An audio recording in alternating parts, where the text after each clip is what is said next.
I am honored to welcome you to the 2025 Africa Dialogue Series, convened in partnership with the Office of the Special Advisor on Africa. This year's dialogue focuses on justice for Africans and people of African descent through reparations. And this is also the African Union's theme for 2025, as it was already said. And it is a call, gathering momentum around the world from Freetown to Bridgetown. Reparation in the 21st century is a call for justice, as our elders have said, is a call for innovation, is a call for collective action. As an African child, I have to give respect to whom respect is due by welcoming all our excellency, especially the Secretary General of the UN, Antonio Guterres, who in 2019 selected me to be one of the 500 green ambassadors as a climate advocate for Team 54 project. I also want to thank my big uncle, His Excellency Young, the President of the General Assembly, who is our leader here and represents the collective interest of our ancestors who want progress and community. I want to thank Her Excellency Christiana Duterte. I met her during the General Assembly last year, and she told me something with the President of Tanzania, that young people in diaspora must begin to organize themselves so that the wisdom and the enrichment of what they need to do and our lived experience can reflect back home. And that's what we're doing. I also want to thank my direct boss on the continent, Her Excellency Ambassador Fatima. We did meet in 2019. I was still a very young, funny lady. And she told me, Daniel, I like the way you are articulating your thought. But articulating thought is not only what you should do. You should work hand in hand with other people to build that collaborative support. Thank you so much, Ma, because we're doing just that. I also want to thank my direct boss, the outgoing African Union Youth Envoy, who nominated me to speak on behalf of young people across the continent. I want to thank my team, Team 54 Project, and my auntie, who is watching from Nigeria, Ndeo. Thank you so much. And my daughter, Kendo. I'm tapping my nose, so it's not AI yet. So this is me, real me. Thank you so much. And my elders, Queen Mother, thank you so much for always guiding us and chaperoning me for the last 5 years here. I want to thank High Chief Joycey, Madam Ramatu from Ghana, Auntie Hawa Diallo, and former ambassador to Liberia, O'Neill from the World Bank, and Jolene. Jolene is a wonderful lady that I think we need to also thank. Jolene is a Kenyan girl training 200 women on Beehive, how to work together in a cooperative model to help them bring their raw honey here in America. And I'm grateful that I took advice from all of them, and we are bringing tons of honey here. And Amazon recently just marketed that on their platform. So these are some of the dividends of what young people can do. We are gathered here because it is important to know that 70 to 80% of young people are between the age of 0 and 45.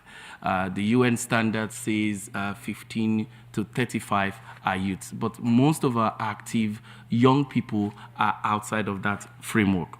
So when we hear about a topic like justice for reparation for Africans and people of African descent, it means a lot to us, because as a young man, I am not the direct recipient of the injustice or the harm or the injury, but I see in real time the consequences of being discriminated, the consequences of being looked down upon because of the way I dress, without looking at the countenance and how I can articulate my thought.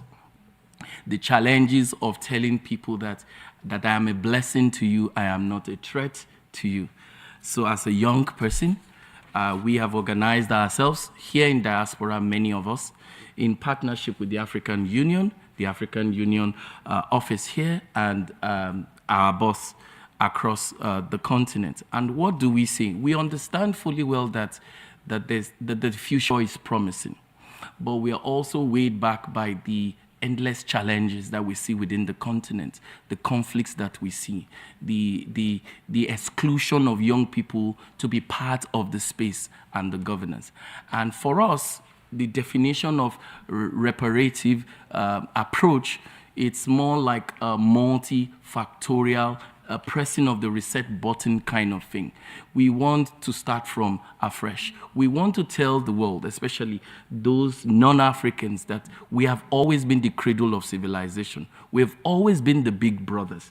And it's unfortunate now that the junior brothers are trying to push us all outside. And we are still having this big heart to bring you all on board. So why is it important for younger Africans to see reparation as a tool for development? It's important we see reparative process as a tool for development because it has factors of trying to repair, trying to restore, trying to reimagine what our future should be.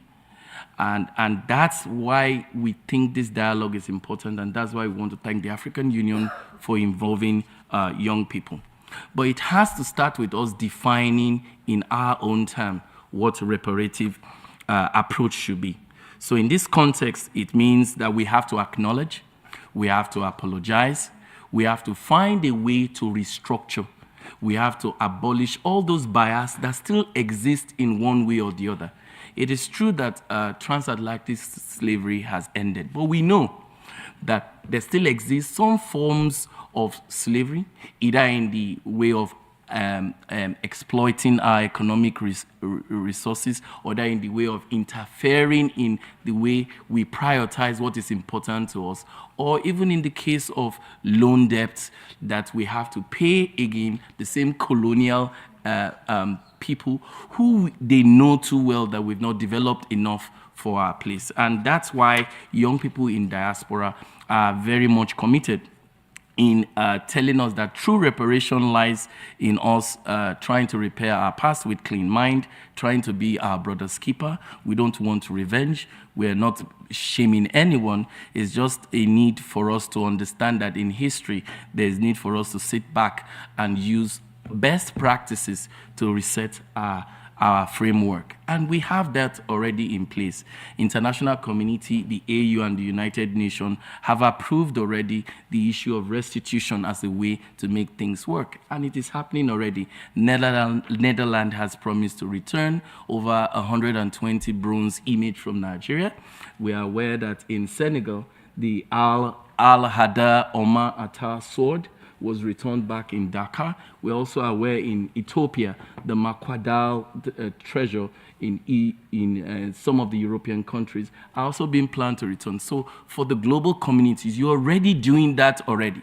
That's some of the attributes of reparation. So we as Africans, as young people, are not saying something new.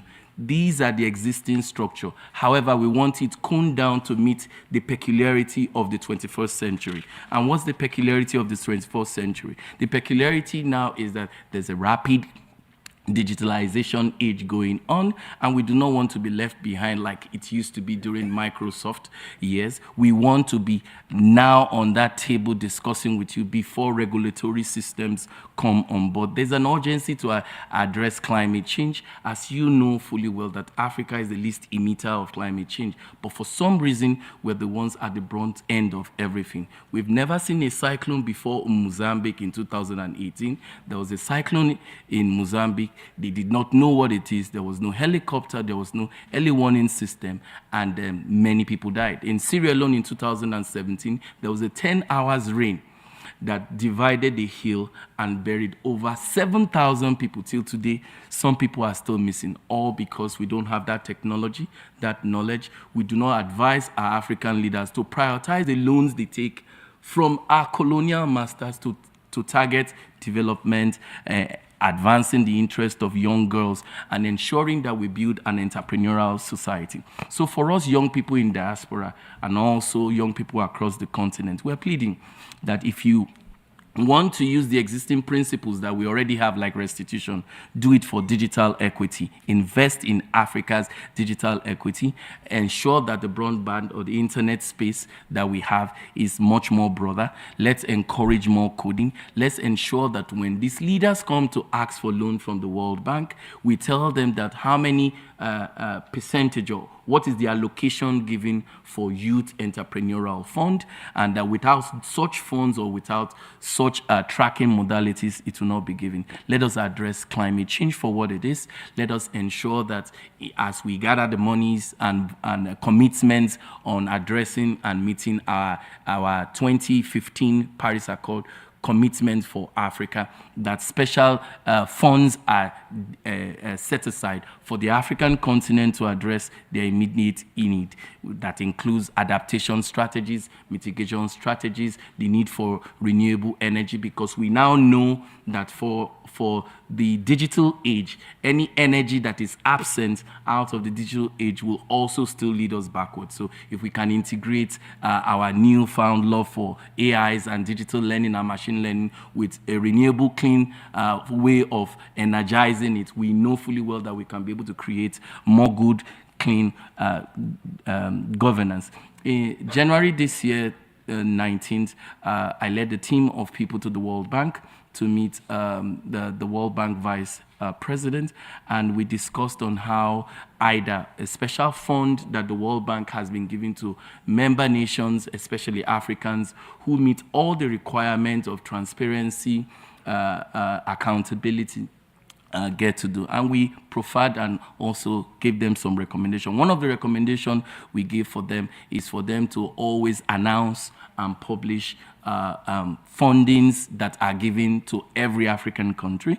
Another thing we also recommended is to work with our people here in diaspora. The African Union can build a diaspora fund or a bank of some sort where we reach out to our brothers of African descent to let them know that they can pull in money into this fund and use that as a leverage to discuss with the US government, who have plans of levying and putting 5% of every transactions that we send back home.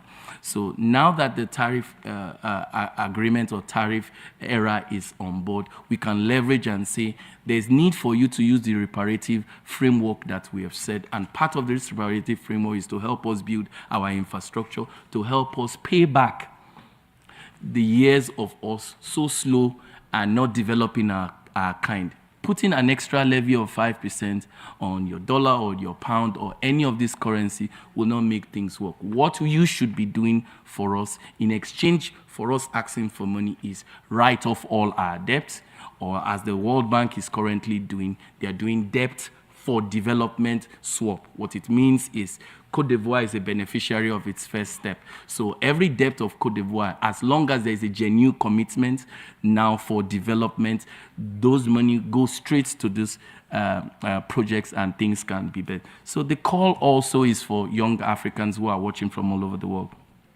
You are not too young to remember how life can be if we work very hard. And you're not too old to dream. Reparation must be a tool that we must use as a multi-framework to bring development to our people. We must be better versions of ourselves. We must not be like our fathers and the leaders that have come before us. We must be different because we have other people looking out for us. We are that generation that will define what justice is in our own context.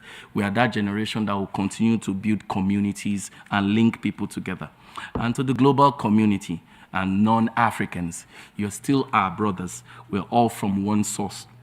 We must work together in this journey. Do not see reparation as charity, as you giving off something for people. We understand fully well that we need to move on in life. This is a chapter in the history that humanity will remember, but we must remember that we have the power to make it right. So to ensure that this reparative framework works well, we must empower all our young people, whether Africans or non-Africans, because we say they are the future. We must preserve our social cultural memories, because our realities as Africans are different from yours, and you must respect that. We must foster socio-economic systems systems that do not encourage discrimination, racism, and put us in an exploitative mood.